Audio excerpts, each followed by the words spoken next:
The reservation was for 7 o'clock at Marcelo's, one of those restaurants where the chandeliers cost more than most people's cars and the wine list read like a novel. Victoria Hayes sat at the corner table, her blue silk dress catching the warm glow of candlelight, her pearl necklace a gift to herself after closing the merger that had made her the youngest female CEO in her industry. At 39, she'd built an empire. Hayes Technology Solutions had offices in 12 cities, employed over 3,000 people, and her face had graced the cover of Fortune magazine twice. She had everything she'd worked for, except someone to share it with. Her best friend Sarah had set up this blind date after months of nagging. "One more try," Sarah had pleaded. "Just one. If it doesn't work out, I'll never bug you about dating again." Victoria had finally agreed, partly to quiet Sarah, partly because she was tired of attending charity galas alone, and partly because she'd turned 39 last month and felt the weight of time in a way she never had before. She checked her watch. 7:05. Her date was late. Typical. She was about to text Sarah when she heard a familiar voice speak to the hostess. "Reservation for 2,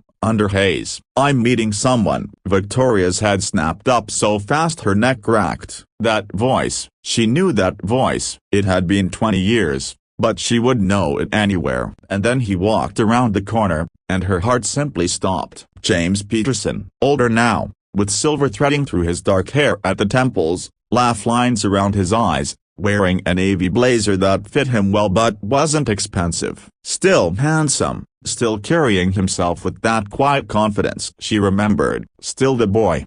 No, the man she loved when she was 19. Their eyes met across the restaurant, and she watched the color drain from his face. He stopped mid-step, mouth opening slightly in shock. "Vicky," he whispered, barely audible over the ambient music. Nobody had called her Vicky in 2 decades. Victoria had been her professional armor, the name that commanded boardrooms and signed contracts. But hearing it now, in his voice, she was 19 again, sitting on a dorm room floor, planning a future that had never happened. Games. She couldn't manage more than that. He approached slowly, as if moving through a dream he might wake from. I didn't know," Sarah just said. She said someone special. "Sarah is your friend too?" Victoria's mind was racing, pieces clicking into place. Sarah had known James back then. Had she done this deliberately? "We reconnected at a school fundraiser last year," James said, still standing awkwardly by the table. "My daughter goes to Riverside Elementary where Sarah's sister teaches. When she said she knew someone I should meet, I thought." He trailed off, looking as overwhelmed as Victoria felt. "You have a daughter?" Victoria asked softly. "Yes, Ma. She's 7. He pulled out his phone, hands slightly shaking, and showed her a photo of a bright-eyed girl with dark curls and a missing front tooth. "She's my world." Victoria felt something twist in her chest. "She's beautiful." "Sit down, James, please. I think we both need a minute to process this." He sat, and for a long moment, they just looked at each other across the white tablecloth, 20 years of unspoken words hanging between them. "You look incredible," James said finally. "I've seen you in magazines, on television. Hayes Technology Solutions. You did it, Vicky. Everything you said you'd do." "Don't," Victoria said quietly. "Please don't call me Vicky." "Not yet." "I'm not sure I can handle it." James nodded, understanding in his eyes. "I'm sorry. I never thought I'd see you again." The waiter appeared, sensed the tension, and quickly took their drink orders before disappearing. When he was gone, Victoria said, "Tell me about your life." "It's been 20 years, James." "What happened after?" "After I chose my career over us," she didn't say. "After I broke both our hearts." James leaned back, his expression thoughtful. "After we ended things, I finished college. Took a job with an accounting firm here in the city, nothing glamorous. Met a woman named Lisa 3 years later. We got married, had Emma." And then, he paused, pain flickering across his face. "Lisa was diagnosed with leukemia when Emma was 3. She fought for 2 years, but, oh, James." Victoria reached across the table before she could stop herself, covering his hand with hers. "I'm so sorry." "It's been 2 years since she passed," he said quietly. "Emma and we've been figuring it out together. I work as a financial consultant now, mostly from home so I can be there for her. Take her to school, help with homework, make terrible ponytails." He smiled sadly. "I'm not changing the world like you are, but I'm doing my best to be a good father." "You're always going to be a wonderful father," Victoria said, and the words came out more wistfully than she'd intended. "Even when we were kids, you talked about having a family. It was always important to you." James looked at her intently. "And you were always going to conquer the business world. That fire in you, that ambition. It was one of the things I loved most about you." The waiter returned with their drinks, and they ordered food neither of them would really taste. When they were alone again, James asked the question Victoria had been dreading. "Why did you say yes to this blind date? You're Victoria Hayes. You could have anyone." Victoria laughed, but it was hollow. "Could I? Most men are either intimidated by what I've built or they want to use it for themselves. I've had relationships over the years, James, but they all ended the same way. I'm too focused on work, too driven, too much." She paused, swirling her wine. "Sarah's been worried about me. She says I'm lonely. And maybe she's right." "I find that hard to believe," James said gently. "You were never too much, Vicky. You were exactly enough." She felt tears prick her eyes and blinked them back. "Don't be kind to me. Not after what I did to you." "What you did?" James frowned. "You mean when you chose Stanford's MBA program over staying here with me?"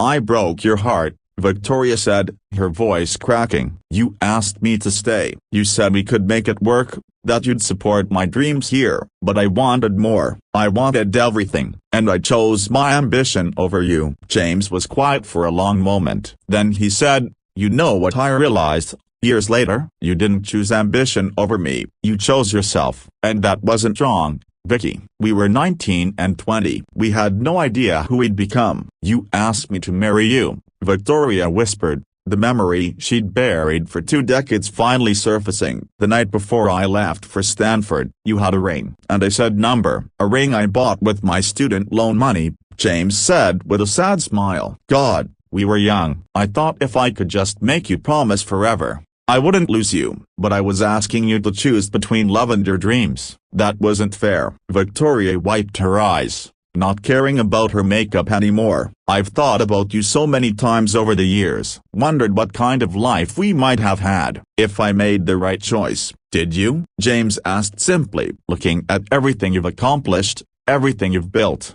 Do you regret it?" Victoria thought about the company she'd created from nothing, the jobs she'd provided, the innovations her team had developed, the lives changed by their work. She thought about the little girl she'd mentored last year through Big Sisters, who'd told her she wanted to be a CEO someday too. "No," she admitted, "I don't regret my career, but I regret losing you. I regret not having this." She gestured vaguely. "Someone to share it with. Someone who knew me before I became Victoria Hayes, CEO." "I knew Vicky," James said softly. "Vicky who ate cereal for dinner and quoted Tolkien when she was nervous, who cried at sad movies but pretended she had allergies, who dreamed bigger than anyone I'd ever met and had the courage to chase those dreams. She's still in there somewhere," Victoria said, "under all the boardrooms and business suits." They talked through dinner, barely noticing what they ate. James told her about Emma's love of soccer and terrible jokes, about the small house they'd bought in the suburbs,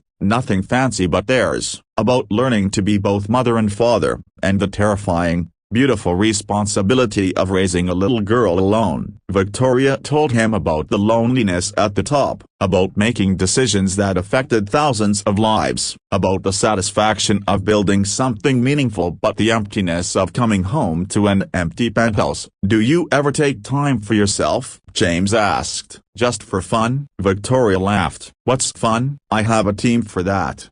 They schedule it in my calendar." "That's not fun. That's an appointment," James said, and there was that teasing tone she remembered. "When's the last time you did something spontaneous?" "This," Victoria said. "Showing up to the state was about as spontaneous as I get these days." James smiled, and she saw a hint of the boy she loved. "Want to do something really spontaneous? What did you have in mind?" 20 minutes later, they were walking through Central Park, Victoria's expensive heels in her hand, her bare feet on the cool grass, James's jacket around her shoulders. The city lights sparkled around them, But for the first time in years, Victoria wasn't thinking about tomorrow's meetings or next quarter's projections. "Emma would love you," James said as they walked. "She's got that same fire you had. Wants to be an astronaut this week. Last week it was a veterinarian. Before that, president." "Why not all three?" Victoria said, and meant it. James stopped walking, turning to face her. "I need to ask you something, and I want an honest answer." Victoria's heart raced. "Okay, what do you want, Vicky?" "Right now, in this moment, not CEO Victoria with the 5-year plan, just you." "What do you want?" Victoria looked at him, really looked at him, at the silver in his hair and the kindness in his eyes, at the man who'd loved her once, who'd let her go, who'd built a good life even after heartbreak, who was standing here now, asking her to be honest about something she'd been avoiding for 20 years. "I want another chance," she whispered. "Not to go back, we can't do that, but to go forward, to see if there's still something here, between us." James's smile was worth every risk she'd ever taken in her career. "I'd like that too, but I need you to know, Emma comes first, always. I'm a package deal now. I wouldn't want it any other way," Victoria said, and surprised herself by meaning it. Over the next 3 months, they rebuilt what they lost, but different this time, better. James would bring Emma to have lunch with Victoria at her office, and Victoria would teach the 7-year-old about confidence and dreaming big. Victoria would join them for soccer games on Saturday mornings, cheering louder than anyone else in the stands. They took it slow, learning each other again. Victoria discovered that James made terrible puns and great pancakes. James learned that Victoria sang off-key in the shower and still cried at sad movies. One evening, sitting on James's back porch while Emma slept inside, Victoria said, "I spent 20 years building an empire, but this, you and Emma, this feels like home in a way nothing else ever has." James took her hand. "You don't have to choose this time, Vicky. You can have both, the career and the love. They don't have to be mutually exclusive." "I know that now," she said softly. 20-year-old me didn't understand that, but 39-year-old me does. A year later,